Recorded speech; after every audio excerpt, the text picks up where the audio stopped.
ये Kim Jong है जो कुछ भी कर सकता है, ये दुनिया जानती है दर्शकों, और आप भी जानते हैं नॉर्थ कोरिया का तानाशाह है, लेकिन मदुरो को अपना दोस्त बता रहा है। वेनेजुएला में राष्ट्रपति निकोलस मदुरो की गिरफ्तारी के बाद दुनिया के कई पावरफुल लीडर्स एक के बाद एक रिएक्शन दे रहे हैं, प्रतिक्रिया दे रहे हैं। अब अमेरिका वेनेजुएला की लड़ाई में किम जोंग की एंट्री हो गई। दर्शकों देख रहे हैं आप, उत्तर कोरिया के तानाशाह किम जोंग ने मदुरो को अपना दोस्त बता दिया है। किम जोंग ने ट्रंप से मदुरो और उनकी पत्नी को तुरंत रिहा करने के लिए कहा है।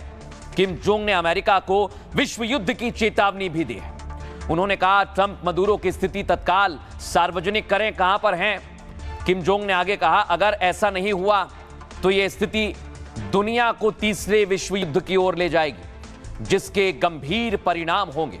और आपको बता दें, जैसे ही किम जोंग की एंट्री हुई है, दुनिया भर में वर्ल्ड वॉर 3 का सायरन बजने लगा है। इसको लेकर हमने एक्सपर्ट से भी सवाल किया, वो क्या कह रहे हैं सुनिए जरा। पिछले साल ही हमने देखा किस तरह इजराइल और ईरान का युद्ध हुआ, और इस साल की शुरुआत में आज सुबेरे अमेरिका ने वेनेजुएला में सैनिक हमला बोल दिया।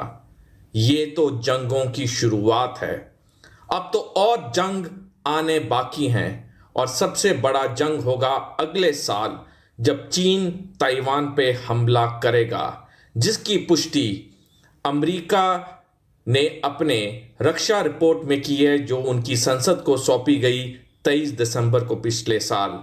यह कहना सही होगा कि 2026 शांति का साल नहीं बल्कि युद्ध और जंग का साल है। अब दर्शकों बड़ी बात क्या है, अभी तक जो आप देख रहे हैं वो तीसरे विश्व युद्ध को बता रहा है, और ये तस्वीर बहुत ज्यादा जरूरी है। विवेक इधर आइए, वॉल 1 पर ध्यान रखिए जरा। ये आपको बता रहे हैं दर्शकों वेनेजुएला में क्या हो रहा है। देख रहे हैं आप, वेनेजुएला में वहां के मंत्री आ गए और वो लोगों से क्या कह रहे हैं, पहले आपको जरा सुनवा देता हूं। Venezuela sabe que ha sido agredida. Venezuela sabe lo que tiene que hacer. Nuestro pueblo sabe lo que tiene que hacer. Nuestro presidente, tenemos ya 28 semanas de las primeras amenazas. 28 semanas. Y concretaron un ataque artero, vil, contra un pueblo que dormía. अब दर्शकों मैं आपको बताता हूं, ये देख रहे हैं आप, वेनेजुएला की सड़कों पर टैंक उतर गए। दावा किया जा रहा है कि अब ये जंग और ज्यादा बढ़ेगी, क्योंकि मदुरो किडनैप हो गए, और अब मदुरो कहां पर हैं ये कोई नहीं जानता, क्योंकि ट्रंप उन्हें किसी सीक्रेट लोकेशन पर ले गए हैं, जो थोड़ी देर बाद जानकारी देने वाले हैं।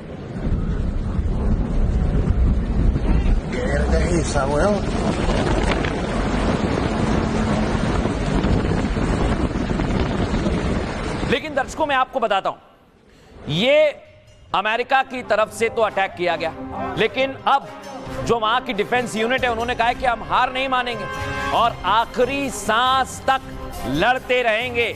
यानी वेनेजुएला की आर्मी ने अमेरिका के सामने सरेंडर करने से इनकार कर दिया।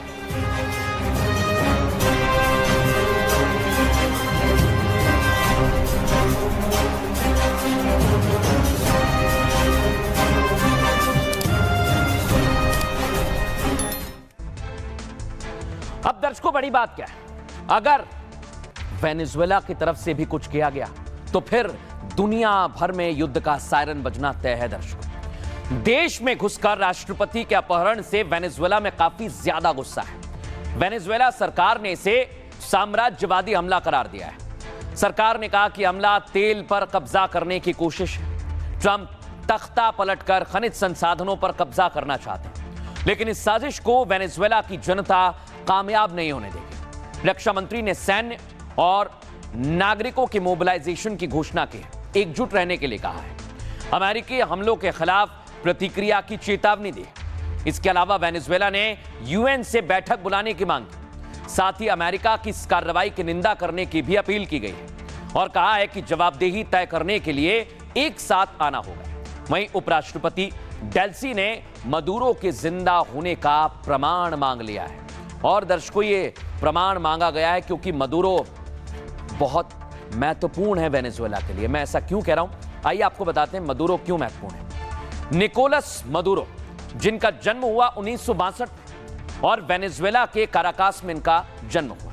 इन्होंने अपने करियर की शुरुआत बस ड्राइवर की नौकरी से की दर्शकों, और बस चलाते चलाते निकोलस मजदूर यूनियन के नेता बन गए। साल 1999 में वेनेजुएला के एक्टिव पॉलिटिक्स में मदुरो की एंट्री हुई और एक साल बाद ही ये वेनेजुएला की संसद के सदस्य बन गए। साल 2013 में निकोलस मदुरो अंतरिम राष्ट्रपति चुन लिए गए। इसके बाद वहां पर चुनाव हुआ और जीत मिली तो मदुरो राष्ट्रपति बने। साल 2019 में दूसरी बार और 2025 में तीसरी बार प्रेसिडेंट बने। लेकिन आज निकोलस मदुरो को यूएस ने बंधक बना लिया है। वो कहां है ये कोई नहीं जानता, इसलिए बहुत ज्यादा विरोध हो रहा है अमेरिका का। लेकिन दर्शकों, इस वक्त एक बड़ी खबर मेरे पास आ रही है, आपको बता दें।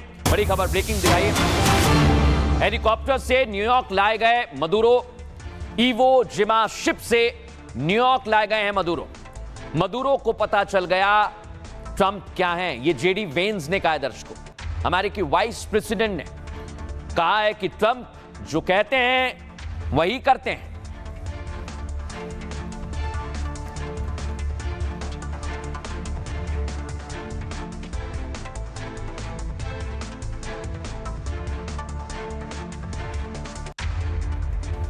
लेकिन दर्शकों, जेडी वेंस कह रहे हैं कि ट्रंप जो कहते हैं वो करते हैं, लेकिन हम आपको दिखाते हैं कि ट्रंप जो कहते हैं वो नहीं करते।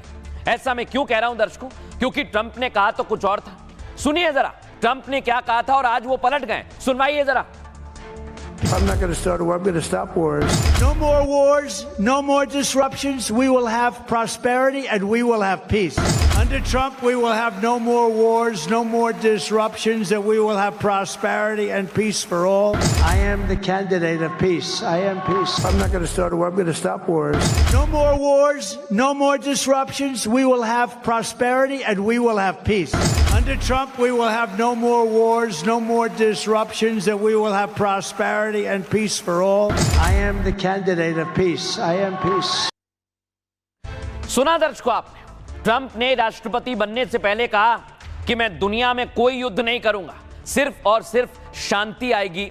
लेकिन यहां तो शांति नहीं आ रही है दर्शकों। और आपको बता दें, वेनेजुएला हमले के बाद दुनिया भर के नेता हैरान हैं। अमेरिकी राष्ट्रपति डोनाल्ड ट्रंप की आलोचना हो रही है, शांति की बात करते करते युद्ध करने लगे। हालांकि कुछ देश डोनाल्ड ट्रंप के समर्थन में भी हैं दर्शकों। सवाल यह कि अब खुद को शांति दूत बताने वाले ट्रंप अचानक युद्ध की राह पर खुद कैसे चल दिए। दावा है कि ट्रंप इस हमले को शांति से जोड़कर देख रहे हैं।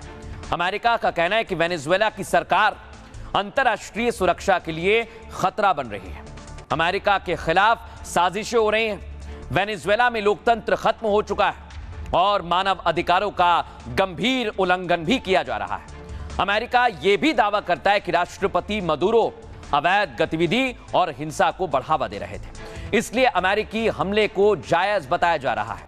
आपको बता दें, यही सबसे बड़ा सवाल है जो डोनाल्ड ट्रंप पर अभी तक जो उन्होंने बयान दिए हैं विश्वास ना करने के लिए प्रेरित करता है।